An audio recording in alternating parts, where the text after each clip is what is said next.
ശോചനീയാവസ്ഥയിലുള്ള സർക്കാർ സ്കൂളുകൾ സന്ദർശിക്കുമെന്ന് CJP നേതാക്കൾ. പുറത്തുനിന്നുള്ളവർക്കും ഫോട്ടോഗ്രാഫികൾക്കും നിയന്ത്രണം ഏർപ്പെടുത്തിക്കൊണ്ട് രാജസ്ഥാൻ സർക്കാർ, അതുപോലെ തന്നെ UP സർക്കാരും. ഈ നിയന്ത്രണത്തിന് കാരണം അവർ പറയുന്നത് സ്കൂളിലേക്ക് ക്യാമറയുമായി പോകുമ്പോൾ വിദ്യാർത്ഥികൾക്ക് പഠിക്കുന്നതിന് ബുദ്ധിമുട്ടുണ്ടാക്കുന്നു. അതുപോലെ തന്നെ വിദ്യാർത്ഥികളുടെ സ്വകാര്യത മാനിക്കാതെ അവരുടെ സ്വകാര്യതകളിലേക്ക് ക്യാമറയുമായി അവർ കടന്നു ചെല്ലുന്നു എന്നുള്ളതാണ്.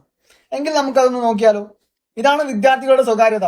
അവർക്ക് ഇരിക്കാൻ ഇരിപ്പിടമില്ല, ബെഞ്ചില്ല, ഡെസ്കില്ല, നല്ല വിദ്യാഭ്യാസം കിട്ടുന്നില്ല, നല്ല അടിസ്ഥാന സൗകര്യമില്ല, ശുദ്ധിയുള്ള വെള്ളം കിട്ടുന്നില്ല, ശുദ്ധിയുള്ള ഭക്ഷണം കിട്ടുന്നില്ല, ഒന്ന് മൂത്രം ഒഴിക്കാൻ പോകാൻ പോലും ടോയ്ലറ്റ് ഇല്ല, ടോയ്ലറ്റിൽ വെള്ളമില്ല.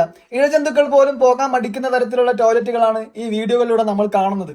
ഈ സ്വകാര്യത പുറത്തു കാണിക്കുന്നത് പേടിച്ചുകൊണ്ടാണ് UP സർക്കാരും രാജസ്ഥാൻ സർക്കാരും CJP പ്രവർത്തകർക്ക് ക്യാമറകളുമായി അകത്ത് ചെല്ലുന്നതിന് വിലക്ക് ഏർപ്പെടുത്തിയിട്ടുള്ളത്.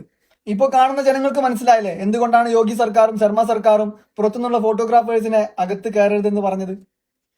എന്നാലും നമ്മുടെ കുട്ടികൾക്ക് നല്ല വിദ്യാഭ്യാസം, നല്ല അടിസ്ഥാന സൗകര്യങ്ങൾ കൊടുക്കാൻ നമ്മുടെ സർക്കാരുകൾ തയ്യാറാകുന്നില്ല.